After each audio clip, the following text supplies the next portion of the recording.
Channel पे पहली बार आए तो प्लीज यार चैनल को सब्सक्राइब कर लो और दोस्तों के साथ शेयर कर दो। बच्चों चलिए शुरू करते हैं। प्रोटीन में न्यूनतम आवेश कितना होता है? प्रोटॉन है यहाँ पे, ठीक है।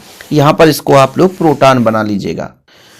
इसका राइट आंसर कौन बताएगा बच्चों? 1.6 गुणे 10⁻⁻19 कूलम होता है, ठीक है। ऑप्शन नंबर इसका सी हो जाएगा, राइट आंसर हो जाएगा। ताप बढ़ाने पर प्रतिरोध घटता है, किसका? ताप बढ़ाएंगे तो प्रतिरोध घटेगा, बताइए उल्टा है। मतलब चालकता बढ़ेगा तो प्रतिरोध ऑलरेडी घटेगा। अर्धचालक का, धातु का, मिश्र धातु का, कुचालक का। यदि ताप बढ़ाएंगे तो प्रतिरोध कम होगा। तो भाई अर्धचालक ऐसा है, यदि हम इसका ताप बढ़ाएंगे तो कहीं ना कहीं प्रतिरोध क्या हो जाएगा? कम हो जाएगा। वेबर प्रति मीटर स्क्वायर मात्रक है ध्रुव प्राबल्य का, चुंबकीय क्षेत्र की तीव्रता का, चुंबकीय फ्लक्स का, या चुंबकीय आघूर्ण का। बताओ बच्चों, वेबर प्रति मीटर स्क्वायर, तो इसका राइट आंसर हो जाएगा चुंबकीय क्षेत्र की तीव्रता का। क्या बच्चों? चुंबकीय क्षेत्र की तीव्रता का, ठीक है। इसके बाद अगला प्रश्न बच्चों, संयुक्त सूक्ष्मदर्शी में नेत्रिका की फोकस दूरी।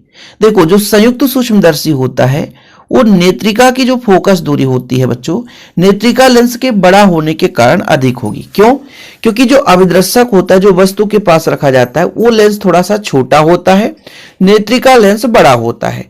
तो नेत्रिका की जो फोकस दूरी है वो अभिदर्शक की फोकस दूरी से थोड़ी सी अधिक होगी। इसके पीछे रीजन है, नेत्रिका लेंस का आकार थोड़ा सा बड़ा होता है और अभिदर्शक लेंस का आकार छोटा होता है। तो जिसका आकार बड़ा उसकी फोकस दूरी भी अधिक होती है। आगे चलते हैं बच्चों। प्रकाश के व्यतिकरण में ऊर्जा नष्ट हो जाती है, पुनर्वितरित हो जाती है, उत्पन्न होती है, या इनमें से कोई नहीं। इसका राइट आंसर हो जाएगा बच्चों, प्रकाश के व्यतिकरण में ऊर्जा पुनर्वितरित हो जाती है। एक कण का द्रव्यमान m है तथा वेग v है, उसमें कला संबंध डी ब्रॉगली तरंगदैर्ध्य होगा, लैम्डा बराबर होगा h/mv। कौन सा होगा बच्चों? पहला होगा। HMV ये हो नहीं सकता। MH/v, MH तो कभी होता नहीं है, MV से ही होता बच्चों। तो H/mv, मुझे तो यही सही लग रहा है, तो इसका राइट आंसर फर्स्ट हो जाएगा। आगे चलते हैं बच्चों। परम शून्य ताप पर जर्मेनियम का टुकड़ा व्यवहार किस प्रकार से करता है? अर्धचालक की तरह गलत है, चालक की तरह गलत है, अतिचालक की तरह गलत है। तो इसका राइट आंसर हो जाएगा बच्चों विद्युत रोधी की तरह। जो बच्चा हमारे चैनल में सुपर फास्ट रिवीजन में जुड़ा है उसे फायदा मिलेगा बोर्ड एग्जाम में भी, और वास्तविक रूप से अच्छे नंबर गेन करेगा। तरंगे एक स्थान से दूसरे स्थान तक संचरण करती है, किस रूप में? आपको बताना है। तरंगे एक स्थान से दूसरे स्थान तक द्रव्य के रूप में, आयाम के रूप में, ऊर्जा या तरंग दैर्ध्य के रूप में। तो बच्चों इसका राइट आंसर हो जाएगा ऊर्जा के रूप में। किसमें बच्चों? ऊर्जा के रूप में। रिडबर्ग नियतांक का मान कितना होता है? बताओ जरा, रिडबर्ग नियतांक का मान। तो इसका मान होता है बच्चों, कितना होता है बताओ? 1.9097 गुणे 10⁻⁻11, या कि 10⁻⁻8 मीटर इनवर्स। देखो मीटर इनवर्स या मीटर में भी आपको ध्यान रखना है। तो इसका राइट आंसर मैं यहां पे लिख देता हूं ताकि आप लोगों को दिक्कत ना होगा। 1.09 गुणे 10⁻7 मीटर इनवर्स। तो इसका राइट आंसर बच्चों आपका डी नंबर होगा, ठीक है। इलेक्ट्रॉन की खोज किसने की? जे थॉमसन ने, प्लांक ने, मिल्का ने, रदरफोर्ड ने। इसे कौन नहीं बता पाएगा? बताओ जरा भाई। जे थॉमसन की इलेक्ट्रॉन की खोज किसने की? जे थॉमसन ने की। आगे चलते हैं बच्चों अगले प्रश्न पर। प्रकाश की तरंग प्रकृति का प्रमाण निम्न परिघटना से नहीं होता। बताओ, प्रकाश की तरंग प्रकृति का व्यतिकरण से, विवर्तन से, ध्रुवण से, या प्रकाश विद्युत प्रभाव से। तो इसका राइट आंसर हो जाएगा बच्चों प्रकाश विद्युत प्रभाव से। बड़ा एवं आभासी प्रतिबिंब प्राप्त किया जा सकता है किससे? उत्तल दर्पण से, अवतल दर्पण से, समतल दर्पण से। समतल से तो कभी नहीं कर सकते हैं। तो जब हम बड़ा प्रतिबिंब बनाते हैं बच्चों, वो किससे बनता है? अवतल से। इसलिए दाढ़ी बनाने के लिए अवतल दर्पण का प्रयोग करते हैं, क्योंकि बड़ा हमारा बाल दिखता है, चेहरा दिखता है। आवेशित खोखले गोले के अंदर विद्युत क्षेत्र का मान क्या होगा? खोखले गोले के अंदर जो होता बच्चों, आवेश नहीं रहता। जब आवेश नहीं रहता तो कहीं ना कहीं यदि हम बात करें विद्युत क्षेत्र का मान क्या होना चाहिए? शून्य। तो ऑप्शन नंबर सेकंड। एक तार का विशिष्ट प्रतिरोध निर्भर करता है लंबाई पर, व्यास पर, द्रव्यमान पर, पदार्थ पर। तो ये हो जाएगा बच्चों आपका पदार्थ पर। आगे देखते हैं, एक समान चुंबकीय क्षेत्र में गतिमान आवेश पर लगने वाला बल कितना होता है बच्चों? Q V B sine theta, और यदि सदिश रूप में आप देखो क्यू वी क्रॉस बी होता है। तो इसका राइट आंसर यही हो जाएगा। निर्वात में विद्युत चुंबकीय तरंग की चाल कितनी होती है बच्चों?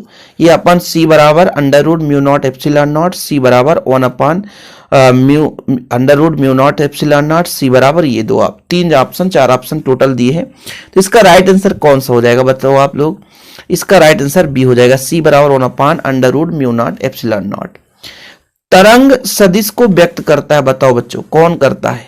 तो इसका राइट आंसर आपका बी हो जाएगा। एक संधारित्र अपने में से गुजर जाने देता है क्या?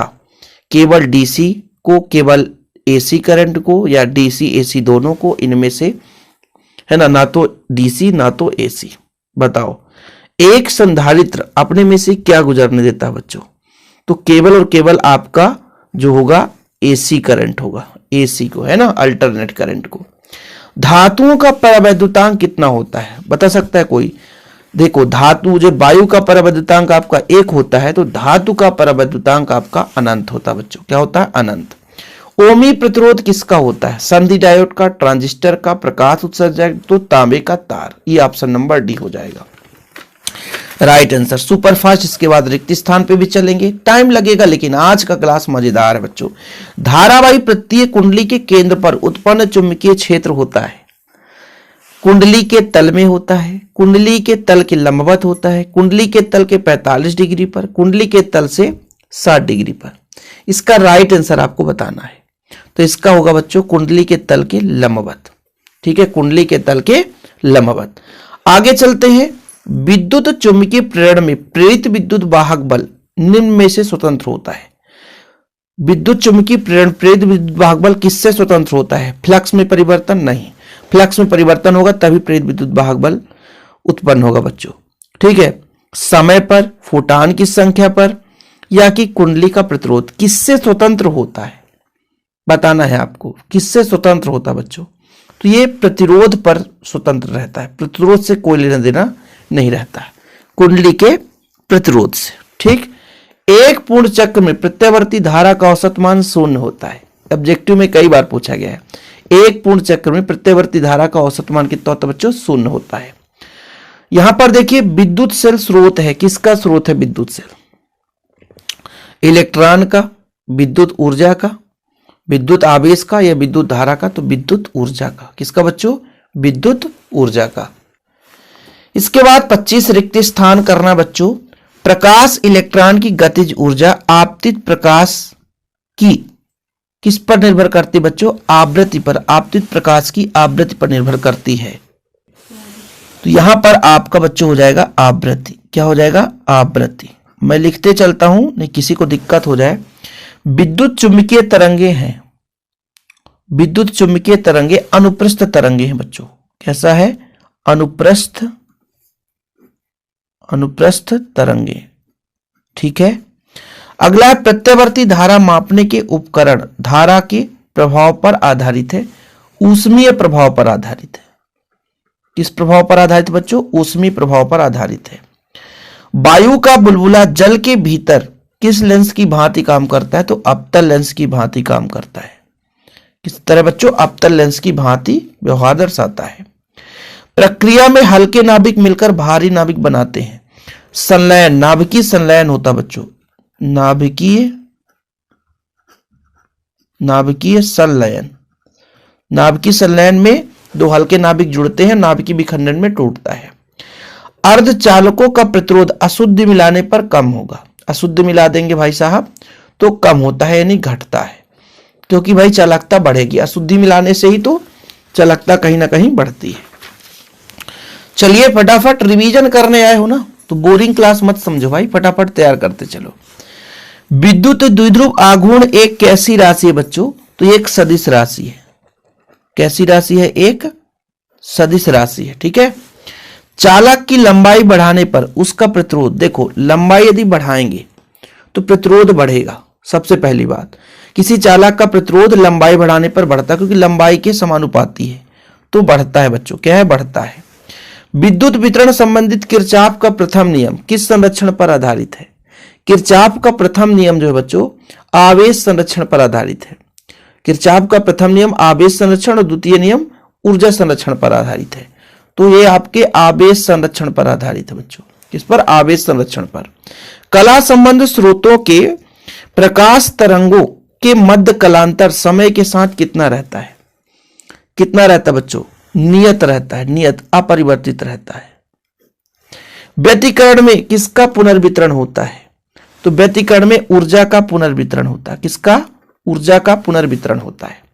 दो माध्यमों के लिए आयतन आपतन कोण है बच्चों, ये क्या? आपतन कोण की ज्या तथा अपवर्तन कोण की ज्या के अनुपात को क्या कहते हैं हम?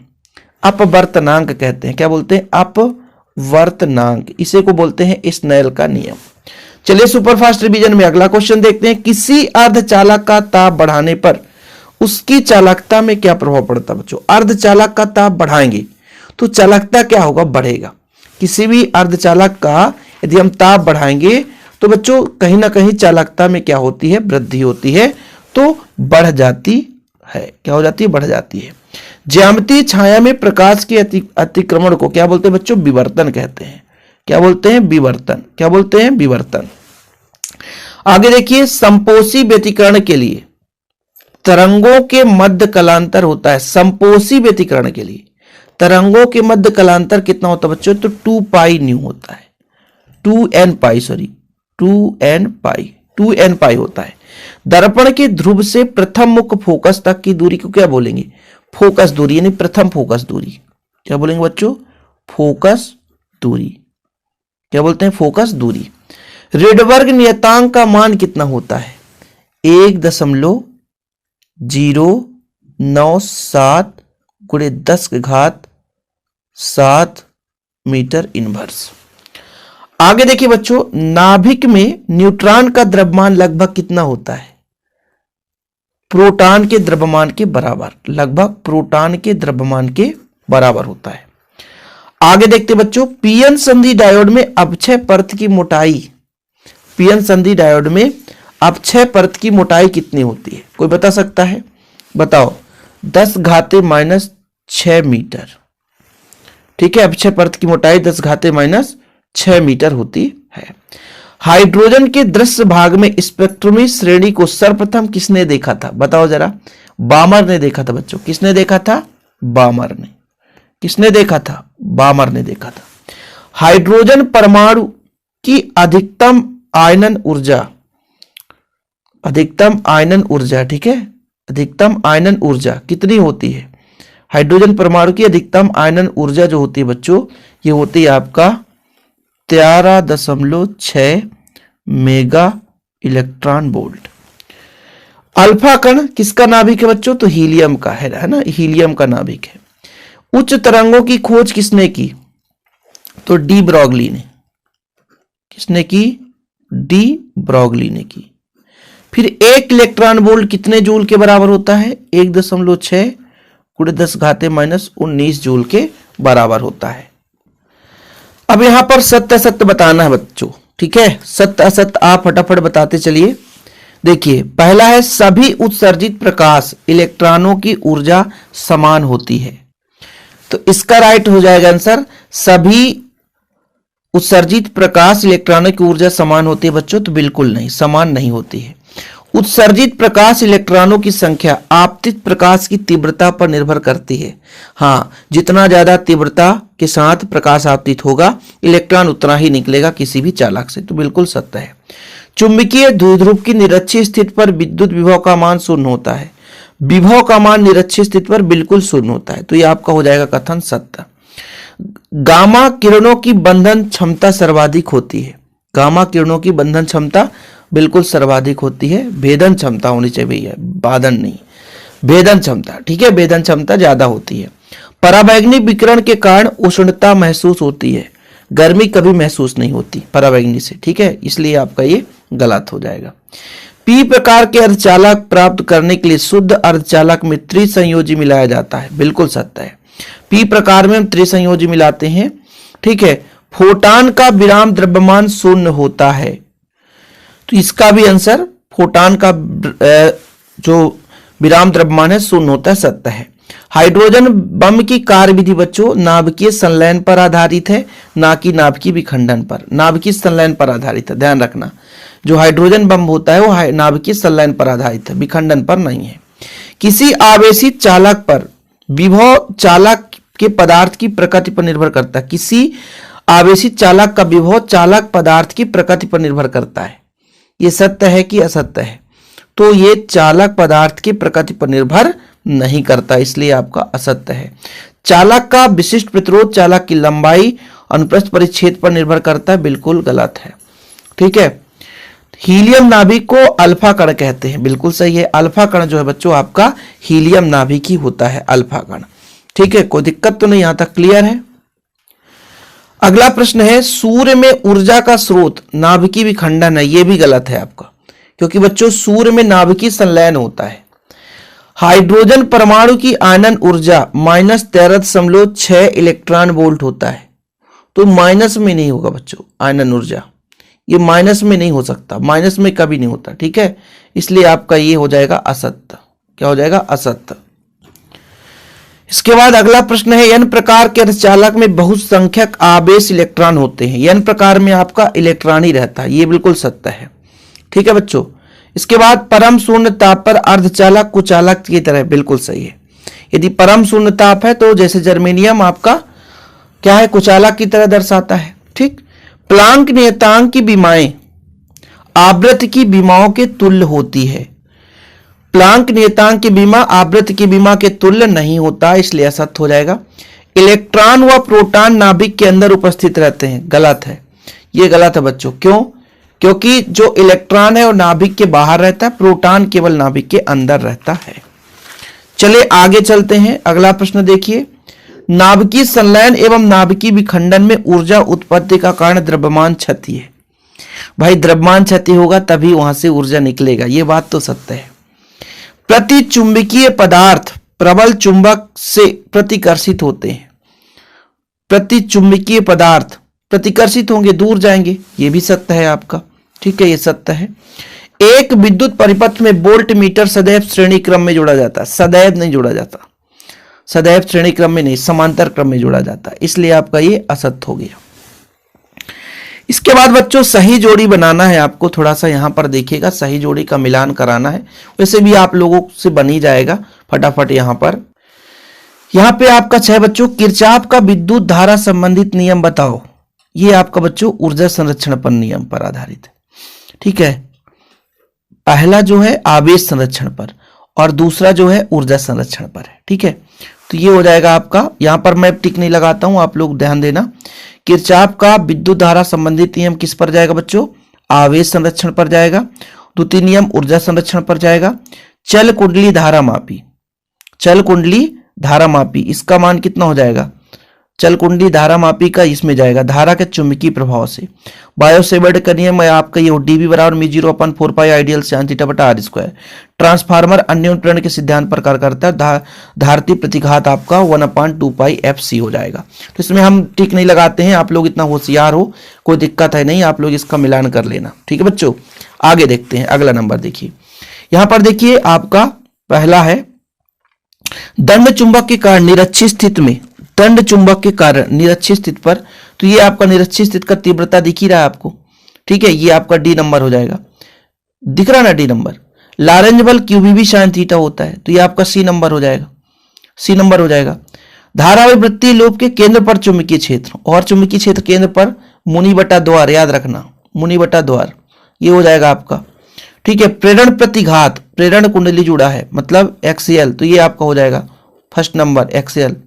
ठीक है, RC परिपथ के लिए, अच्छा प्रेरण प्रतिघात पूछा है, प्रेरण प्रतिघात केवल, तो ये आपका ओमेगा एल, ये है भाई, ये है, ध्यान रखना ओमेगा एल।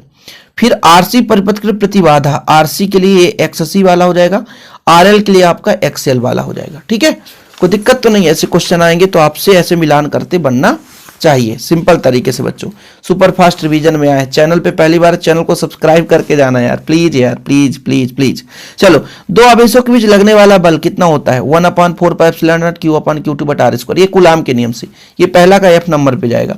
गोलीय चालक की धारिता कितनी होती है? 4πε0, ये आपका D नंबर जाएगा बच्चों। विशिष्ट प्रतिरोध कितना होता है? RA/L, ये आपका E नंबर पे जाएगा। बायो सेवर्ट का नियम ये आपका दिख ही रहा है। धारावाही लूप के कारण केंद्र पर वही मुनि बटा द्वार हमने आपको बताया था, मुनि बटा द्वार। प्रेरित विद्युत भाग बल -d∅/dt होता है, ये आपको हो जाए dθ/dt हो गया। खत्म कहानी। इसको देखो भाई, यहां पर थोड़ा सा आप देखना, यहां पर आपको देखना है थोड़ा सा। पहला है अवरक्त विकिरण। देखिए भाई, जैसे मान लीजिए उत्तल दर्पण, अवतल दर्पण। अवतल दर्पण में क्या होता है? बड़ा एवं आभासी प्रतिबिंब बनता है, ये तो सबको पता है, ठीक है। और जैसे मान लीजिए अवरक्त विकिरण की बात करें तो अवरक्त विकिरण की उपयोग अंधेरे में फोटोग्राफी के लिए करते हैं। फिर पराबैंगनी विकिरण की बात करें बच्चों, तो पराबैंगनी की खोज रिटर ने किया था, है ना, रिटर साहब ने किया था। और दृश्य प्रकाश की खोज न्यूटन साहब ने किया था, ठीक। गामा किरणें क्या दर्शाएगा? हेनरी बैकरल ने खोज की थी, ठीक है। उत्तल दर्पण आपका क्या हो जाएगा? उत्तल दर्पण, इससे क्या बनेगा बच्चों? आभासी व छोटा प्रतिबिंब बनेगा, और अवतल दर्पण से बड़ा प्रतिबिंब बनता है, ठीक है। ये चीज डाउट क्लियर हो गया, अवतल से हमेशा बड़ा बनता है। अब यहां से हमारा आता है एक वाक्य में उत्तर, जो कि सुपर फास्ट रहेगा। तो एक वाक्य के उत्तर में देखिए बच्चों, किस बायस में पीएन संधि डायोड का प्रतिरोध बहुत अधिक होता है? किसमें प्रतिरोध बहुत अधिक पूला है? अधिक प्रतिरोध होगा जो पश्च बायस होगा बच्चों, पश्च बायस में अधिक प्रतिरोध होगा। और जिसमें अधिक धारा बहेगा अग्र बायस में, उसमें प्रतिरोध कम होगा। देखो, अग्र बायस में धारा ज्यादा बहती है और मतलब लगातार मिलती है, और पश्च बायस में थोड़ा सा स्लो हो जाता है, तो वहां पर प्रतिरोध अधिक होगा। प्रकाश विद्युत उत्सर्जन के लिए समानता कौन से धातु का प्रयोग किया जाता है? तो समानता क्षारीय धातुओं का प्रयोग किया जाता है। किसका बच्चों? क्षारीय धातु का प्रयोग किया जाता है। किस लेंस की संबंध धनात्मक होती है? मतलब सॉरी, किस लेंस की क्षमता धनात्मक होती है? ठीक है, उत्तल लेंस बच्चों। क्या? उत्तल लेंस, लिख लेना, उत्तल लेंस। व्यतिकरण के किस प्रकार के प्रकाश स्रोत की आवश्यकता होती है? कला संबद्ध स्रोत। किस प्रकार से बच्चों? कला संबद्ध स्रोत, कला संबद्ध स्रोत, ठीक। विस्थापन धारा किस कारण उत्पन्न होती है? समय परिवर्तनशील विद्युत क्षेत्र के कारण। क्या बच्चों? समय परिवर्तनीय विद्युत क्षेत्र के कारण। यहां पर लिख देता हूं, समय परिवर्तनीय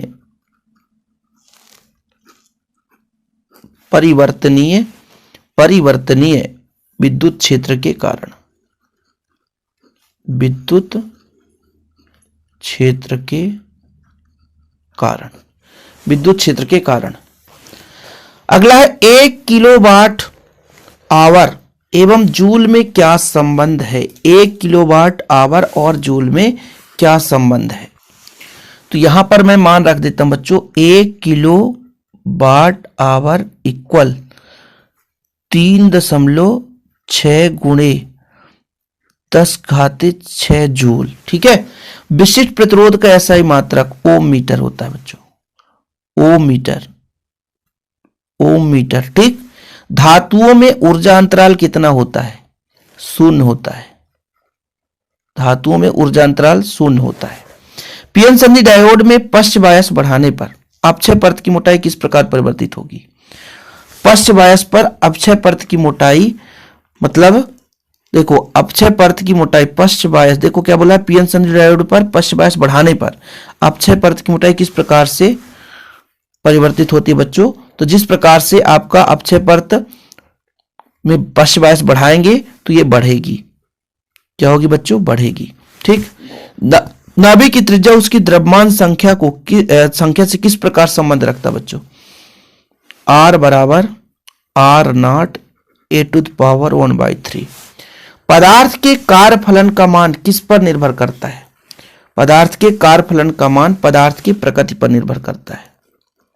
पदार्थ के प्रकृति पर निर्भर करता है। ठीक है बच्चों, एक इलेक्ट्रॉन वोल्ट का मान जूल में लिखिए। एक इलेक्ट्रॉन वोल्ट का मान, एक इलेक्ट्रॉन वोल्ट बराबर 1.6 × 10⁻⁻19 जूल। बोल दे भैया ये तो एक इलेक्ट्रॉन पर आवेश है, तो यहां पर जूल में बच्चों। प्रकाश विद्युत प्रभाव की व्याख्या सर्वप्रथम किसने की? आइंस्टीन ने की। किसने की बच्चों? आइंस्टीन ने। ठीक है, आइंस्टीन ने। सूक्ष्म तरंग की तरंगदैर्ध्य परास कितनी होती है? 1 नैनोमीटर से 1 मिलीमीटर से 300 मिलीमीटर। लिख लेना आप लोग, 1 मिलीमीटर से 300 मिलीमीटर। वैसे बहुत ही कम ये कंडीशन पूछा जाता है, बाकी तैयार कर लो। समय परिवर्तनीय विद्युत क्षेत्र के कारण उत्पन्न धारा वो विस्थापन धारा है। क्या बच्चों? विस्थापन धारा।